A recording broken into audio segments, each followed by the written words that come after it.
The topic for today's podcast is Outsmarted, the changing face of learning in the era of smartphones and technology, with Lisa Green.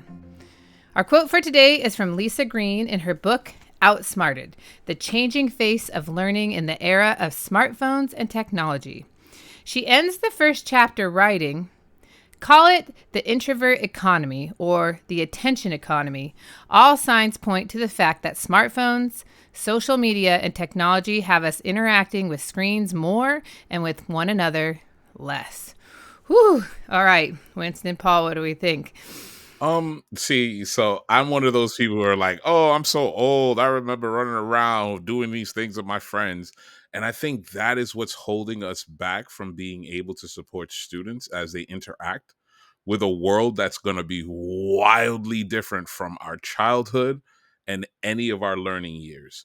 So it's not like they're not interacting, because I watched this documentary about a kid who was paraplegic, and he lived online, and he had his entire world where he was a person and dated and did everything that anyone else would do as an individual, but it was online. So it took a person the opportunity to understand what the world they're interacting with that is needed. And I think that's where teachers are at now. How do we shift our understanding so that we can see what students are doing differently or the same as we did? Yeah, there's a lot of things that have changed for sure. I mean, technology is not going to go away. That's one thing I think we can guarantee. But it's nice if we can find some sort of balance in that, right? I mean, if our kids are on screens more outside of school, it'd be nice if we can get them collaborating off screen as much as possible in school. In some ways, it might be the only place where they get to learn how to work together and develop those human-to-human interpersonal skills, at least in a supervised place. Even while more tasks are requiring technology, I think we can still make those experiences filled with meaningful collaboration. You know, even if the students are creating a film, they're going to be using a film editor on the screen, but they can be collaborating off the screen. You know, they can be building sets. They can be generating their wardrobes and their costumes. They can be practicing. They'll have to act out the scenes. If we can merge those things together, I think that's really powerful, and build that collaboration into as many of these assignments and activities as we can. Tech isn't going away, but we can still encourage that collaboration and that face-to-face. Yeah, it's that continuous immersion of that hybrid model. It's like, yes, with tech, but together. Technology we shouldn't be using it to be more alone. So I'm really excited. We have with us today Lisa Green. She teaches in Victoria, British Columbia, and as I said in the intro, is the author of Outsmarted, the changing face of learning in the era of smartphones and technology. So welcome, Lisa. Thank you so much for being here today.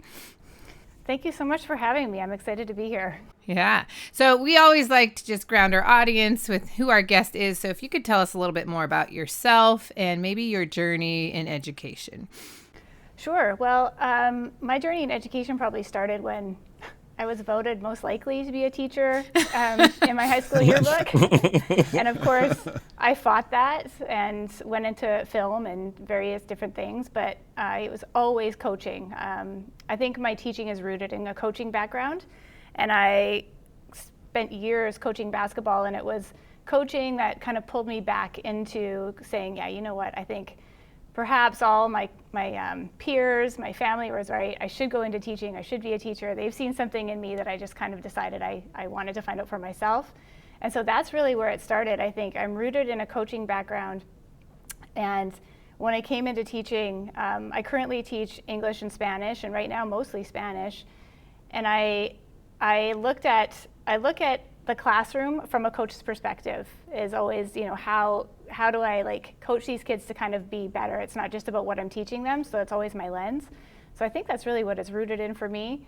And my master's work led me to looking at organizational work, organization, and leadership. It's kind of a long master's in education combined. It's kind of all of them.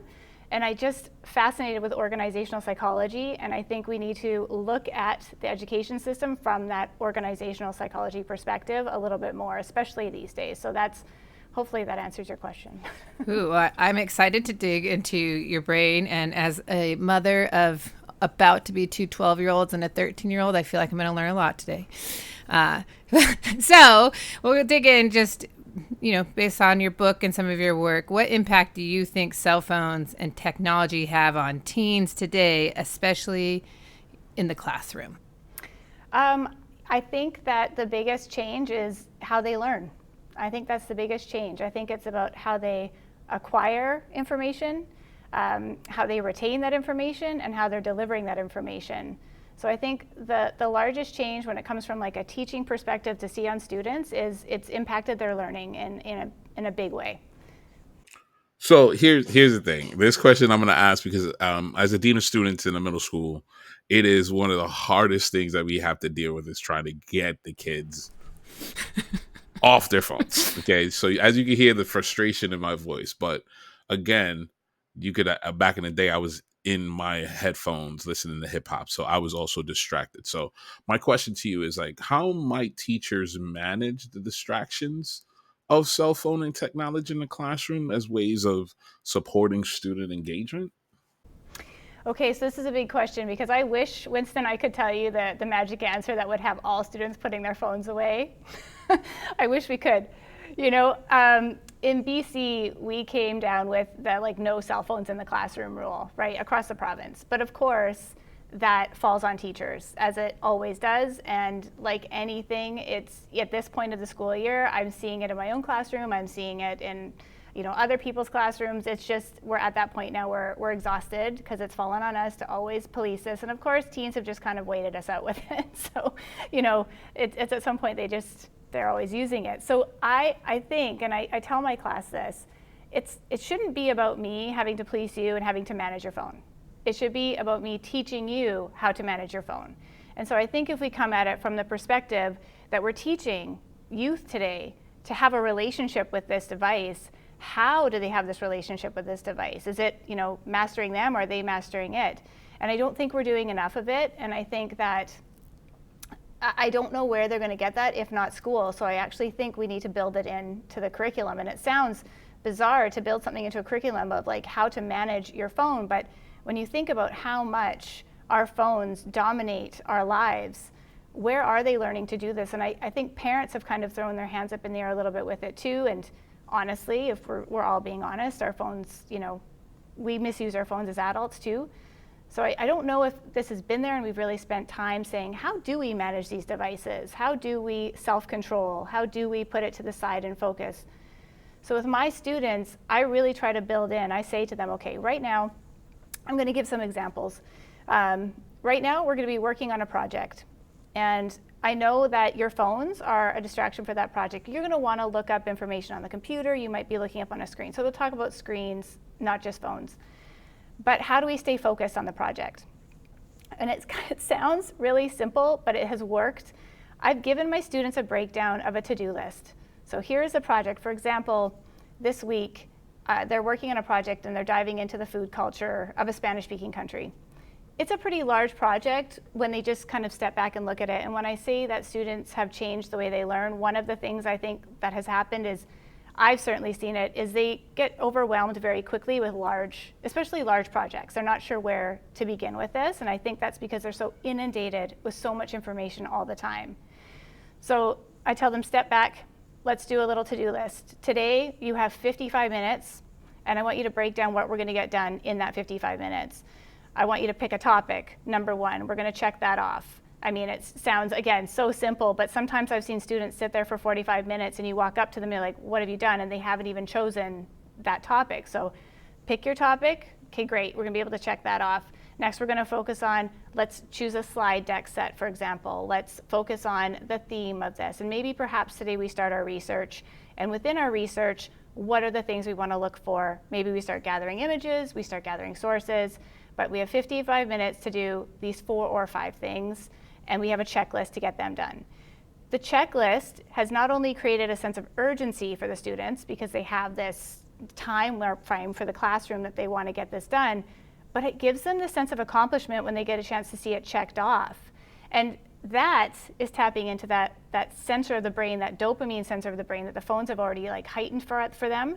So it's kind of a teacher hack to say, how can I hack into what your phones are doing, teach you a skill set that maybe you can take outside the classroom, because I'm hoping that when I teach them how to break a project down like this, they'll take that beyond my classroom and do that when they get to college, university, or their jobs for that matter.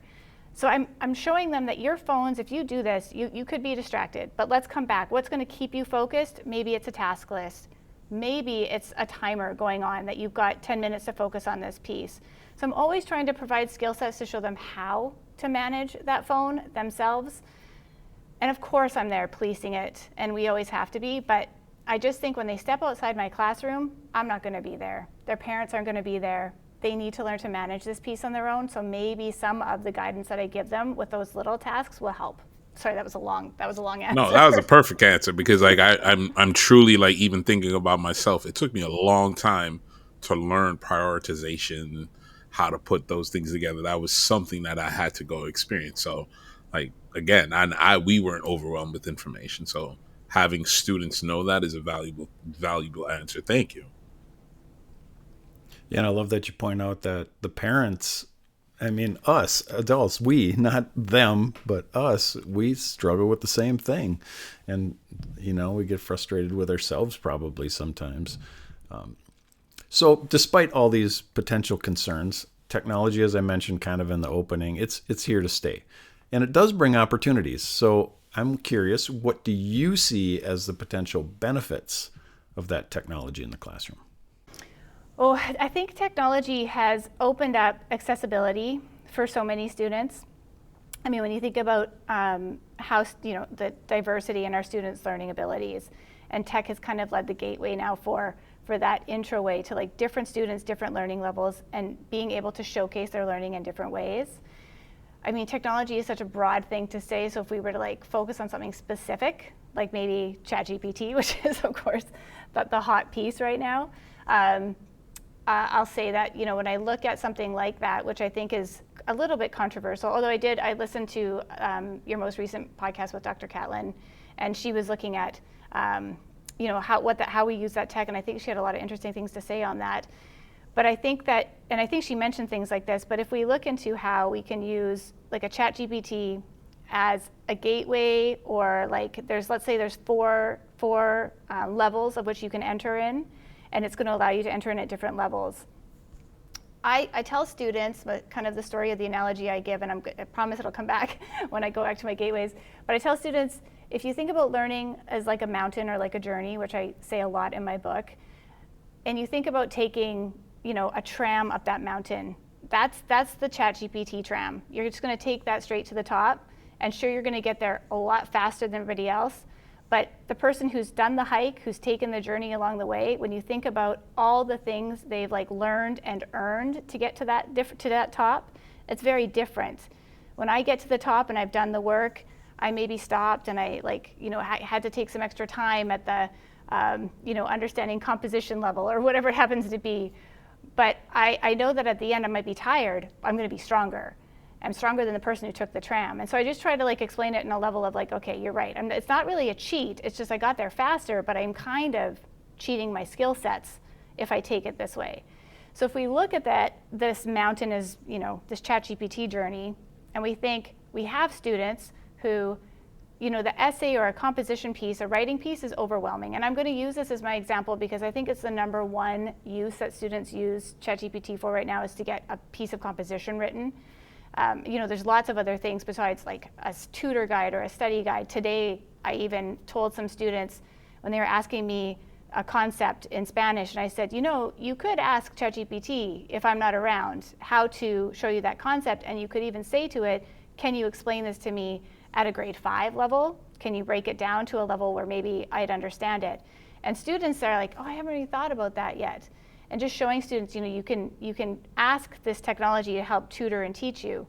When coming back to the composition piece, with students, if a student is overwhelmed by a piece of composition, like the thought of even starting a written piece is too much, they don't want to write a sentence, they might take that easy route and do it. So maybe let them. I might say to students, at the emerging or beginning level, we're gonna say that the emerging or beginning level, that's the level where ChatGPT writes this for you, and you break it down and you show me the pieces of a composition within that level. So I want you to analyze the ChatGPT piece, and that's an intro level. The student is still learning the pieces of what it takes to write a composition, from an introductory sentence to whatever it happens to be that you're looking at. And maybe the next level, we have in BC it's emerging, developing, proficient, extending.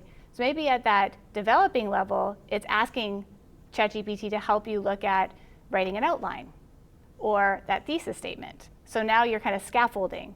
And then maybe that proficient level, which should be that you're writing this on your own, you've written this essay and maybe ChatGPT is looking at it for an edit piece, but you have scaffolded with the students how ChatGPT is going to help you build to this next level.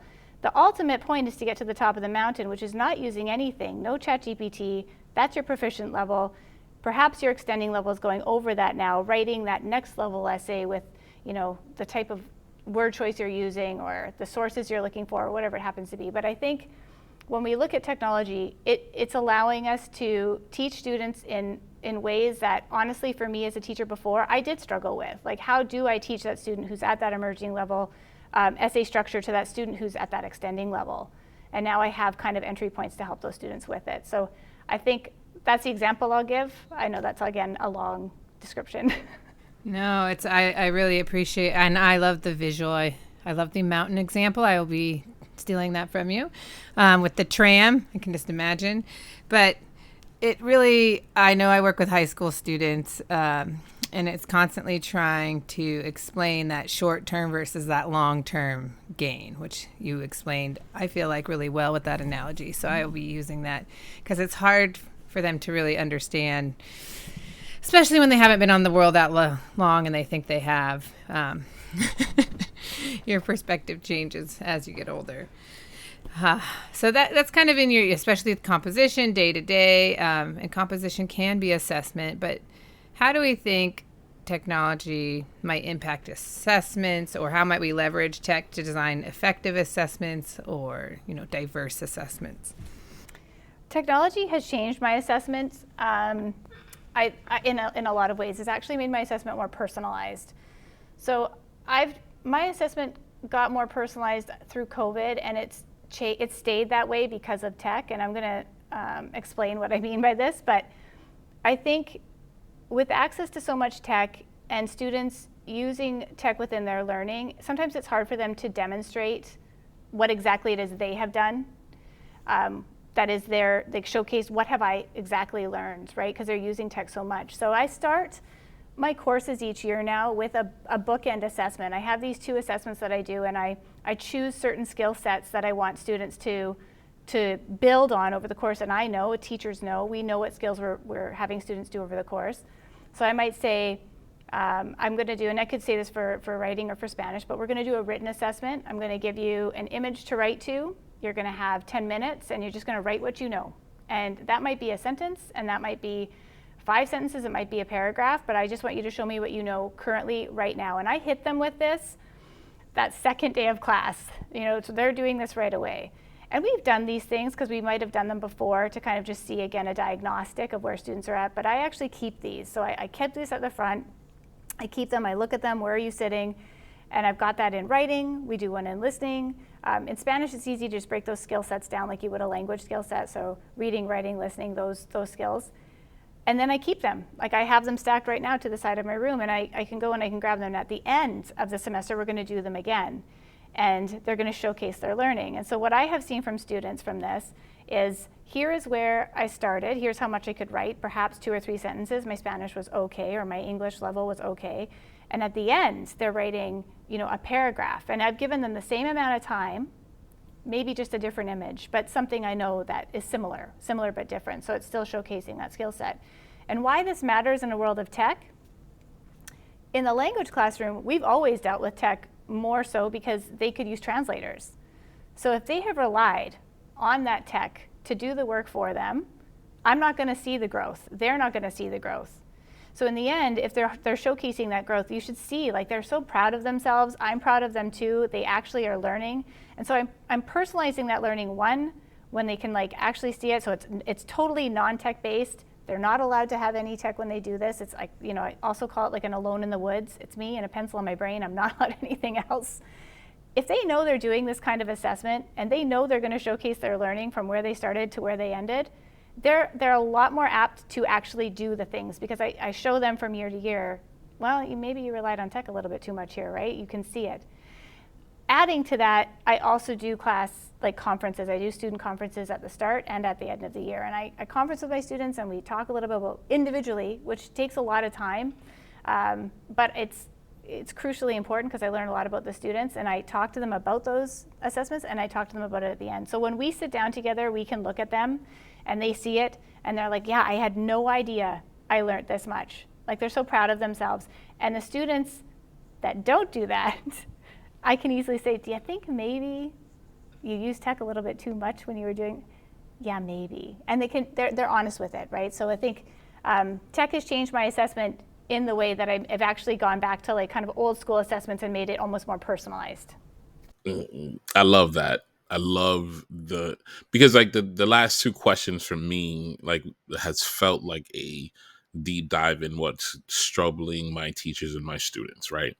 First, it's the frustration of like the teacher being like, what is the ways they're going to get their out, right? The second is like, how do I actually engage with them on things that they are doing, and how do I recognize what their learning is? So I really appreciate those answers, because it's like really building on the question that I want to ask you. Thinking about your first one, where you talked about the skill set that teaching them how to engage with tech literacy, tech critical thinking.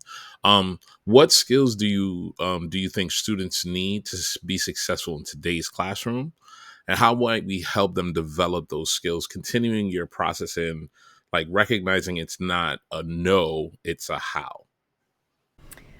Well, it's a good question, Winston. I think we have a huge responsibility in education now, because I think we're not just responsible for teaching them how to engage with tech and use it responsibly.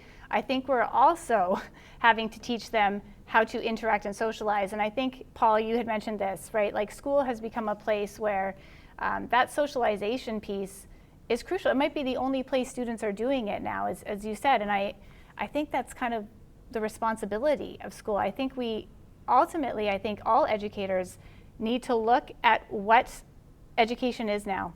What is our responsibility? What is tech? How has tech changed the landscape when it comes to everything we do? And how are we now teaching the students to be in that world with tech? And what is it also taking away? And we know that tech they're introverted, they're on their phones, they're doing far more things. From my own perspective, I watch students with less eye contact.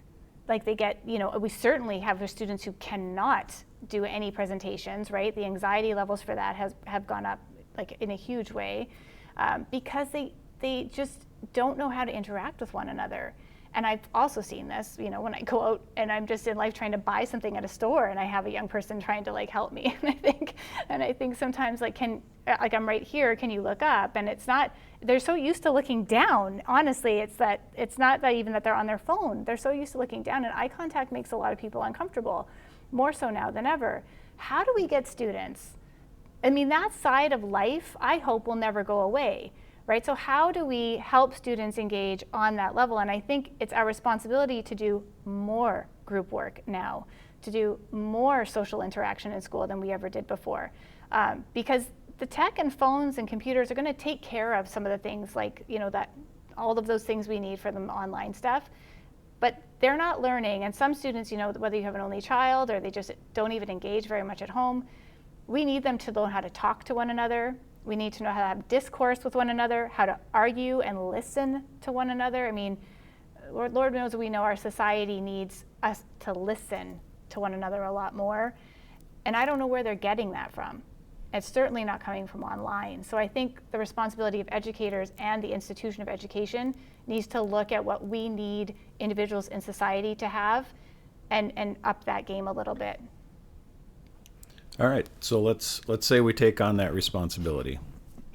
That's our mission, right? We're going to do this. What would that look like in an ideal classroom? Because we're going to have tech, and we probably shouldn't stick it on the shelf and never use it either. That's the other end of the spectrum. What does that ideal balance look like? Maybe it's a lesson or a unit that you've actually done, or just something you visualize that you'd like to see. What's the ideal tech-infused, balanced classroom look like? So one of the things I have my students do now is build a portfolio, and their portfolio for learning is a website. So they're using Google Sites, and they build a website, and that website highlights their learning. They can interact with one another's sites because they have provided links, and they can go and they can look. They can show their parents their learning with that. But with those projects, they might have built their project and like a web page to kind of highlight whatever it is they've done a deep dive into. And then, of course, we do mini conference. So we'll have students go and talk and teach one another through the web page that they built. I mean, that's a simple kind of explanation for like from tech to like speaking, but I've gotten away from doing that front of the classroom talk because it just, one, I think the students zoned out, and but the mini conferences and the going around to highlight and showcase what I've done online, one, shows their skill sets online, but two, now they're having to speak to the small mini groups. So I think you can do a little bit of both. And when it comes to other things I've done in class, gamification, and it's a big part of learning, and I think that it doesn't just have to be gamification online or screens. I think we can take the idea of playing games like classically, the way our generation used to with board games and card games, and bring that back. And I have tried to get students now, I watched, I don't know if you the game, I think it's Anomia, where they just play a card down and they have to shout the answer. And I had this game, and I had students kind of just playing with one another, and I thought, how can I build this into my Spanish classroom to get them to be more interactive? And then I had students I built all these different card games, physical card games, from playing physical card games to like doing memorization activities. It takes it away from maybe doing the Kahoot, which is one form of learning. So we're using Kahoots, or we're using quizzes, or we're using whatever for online learning. And then now off your screens, interact in groups, play together, no phones, old school games we'll call them. And the students are eating up the old school games because they don't do this as much anymore, right? So for them, this is unique. So I think there's that balance between, a Kahoot, a quizzes, these things can be great. They interact, students can be really focused. Then let's take your learning to the page. Let's take your learning to something more concrete. You can find that balance between tech and no tech.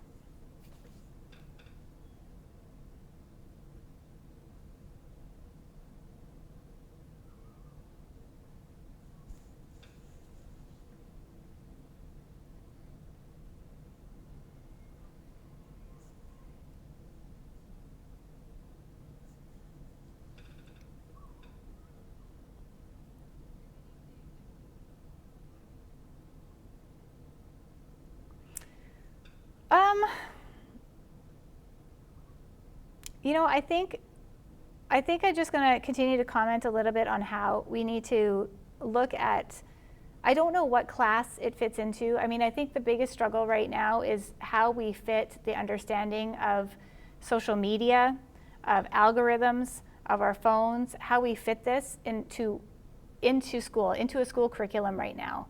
I think I would like to see curriculums, again, we look at it a little bit differently from a different angle, and we say, is social studies the classic history, the things? I think yes, I think there's a place for classic history, and I think we have to be teaching some of the things we've always been teaching. But then I think there's a place now to bring in the new, which is, let's look at society and what those algorithms are doing from that side of, dividing us. Are they bringing us together? How are those algorithms controlling you? I'm not sure where or who is teaching about the algorithms other than we hear it. And so I don't know about you three, but do you know anyone who's bringing that into a lesson or where that's coming from? And I think it's crucially important that we're learning about these things, but where and how. And so I think that's what I want to end on is it's kind of a petition to educators out there. It's like, we know this is impacting society. It's going to continue to impact society unless we teach students what it is and what it's doing to us and to them. I am all about what you just said there. In fact, I want to continue that conversation, but let's continue it in the toolkit. All right. I'm just going to jump in first because I love this topic. I think it's so important. This whole media literacy, digital literacy, that whole piece. We have had folks from the News Literacy Project on the show a few times. They have fantastic materials. They've got like a slideshow now that has little 3 to 5 minute activities. And they've done a study that has shown students who have even a small little bit of instruction into media literacy and news literacy are like 50% more likely to engage in it in a positive way. Every little bit. It doesn't have to be a full-on lesson. Just even like if you're a writing teacher, maybe you put up a scenario at the beginning of class and it's your bell ringer activity, and that student has a chance to write about one of those prompts and think about it. Or maybe you're a social studies teacher and you're looking at the branches of government, and maybe you throw up a social media post about a conspiracy theory or something and have students break that down. I think there's ways to embed it in short little bits into the lesson.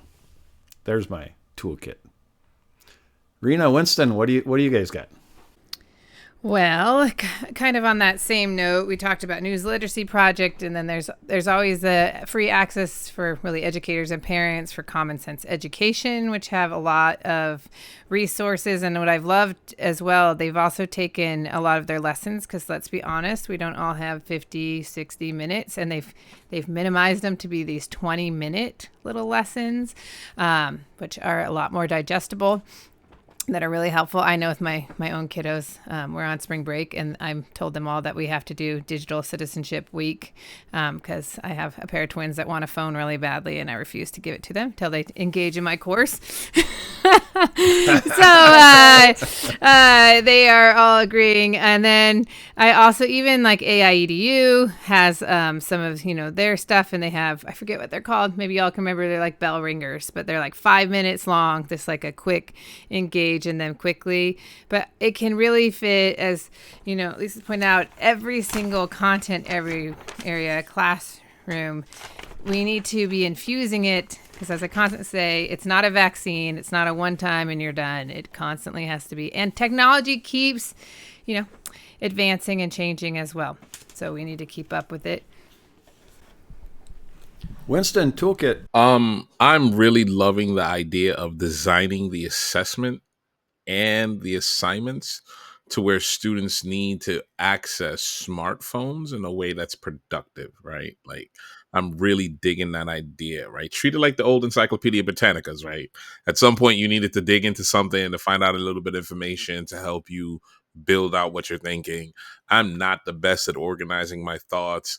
If you give me a way to help me support organizing my thoughts, I can then write a better paper. So just seeing those tools, I really think is a useful access. All right, Lisa, you get a chance to drop something in our toolkit if you'd like. Can be an actual tool, can be a strategy, it can be a mindset, whatever you'd like it to be. Okay, well, I'm going to give you a couple strategies that I'm using in class, and one is a timer. I have started getting students where, if it's just a worksheet, I'll throw a timer up on the big screen. So I say you've got 10 minutes, or just however far you get, we're marking this after 10 minutes. And again, that timer going down triggers a sense of urgency for students when they see it. And it's okay if they don't finish that sheet. Next time, I think they're going to work a little bit harder to get to the end. But I found that using like a visual timer in class as a visual aid to help students focus has really helped them to kind of just get their work done. And the thing that I mentioned with the project, which I think you need to have, Amazon sells these note cards that just have like a to-do list right on it, and they're just sticky notes with a pre-made to-do list, and going around the classroom and just putting that on the sheet and saying, here you go, I'm going to stick this on your desk. I want you to write down 3 things that you're going to get done, and we're going to focus on that. Those are toolkit items that I have in my class that I think right now, especially keeping students focused, you need.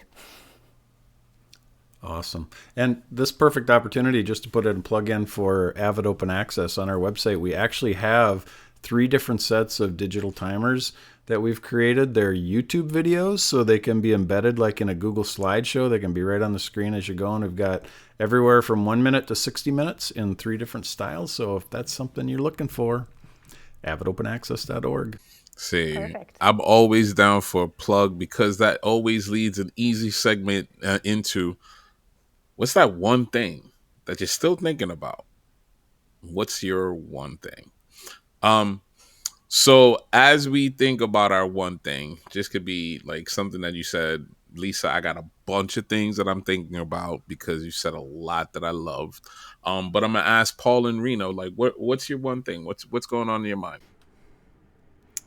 I guess I'll start. I just loved the whole opening, that teaching rooted in coaching, because as technology has shifted, so has our teaching. We're no longer that sage on the stage. We're not in front of the room. We are coaching students. We are saddling up next to them. We're cheering them on. We're providing them those opportunities in a safe space to try things on, or even, as you said, give them those little bits of digital citizenship so that when they leave the classroom, that safety, they will be able to apply it. And I love that with the checklist, with everything you've mentioned. So just that idea, rooted in coaching. So how are we coaching our students so that they can, be productive citizens outside of the classroom? Yeah, that's a good one. I'm stuck on that analogy that you had about the, the lift going up the hill, and having kids understand the impact that technology is actually having on their learning experience. Have you learned it and earned it? And that kids can do that. They can process that. They're very aware, and if we ask them to do it, they'll do it. I am curious, though, was that hoist going up, was that Whittier that you were thinking of? Whittier? Yeah.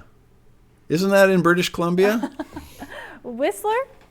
Oh, Whistler. Why am I thinking, where's Whittier? Both Whitson are like, what?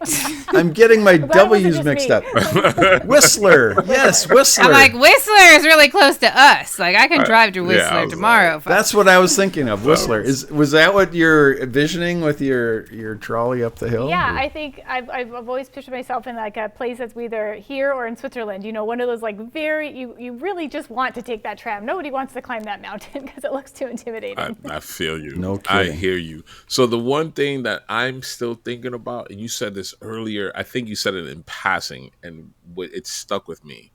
And it asked the question, are they mastering the phones or are the phones mastering them? I really love that idea of even just asking a student that's like, who's in control, you or the phone, right? I love bringing that to them to ask in terms of why and how they're using your phone. So thank you for that.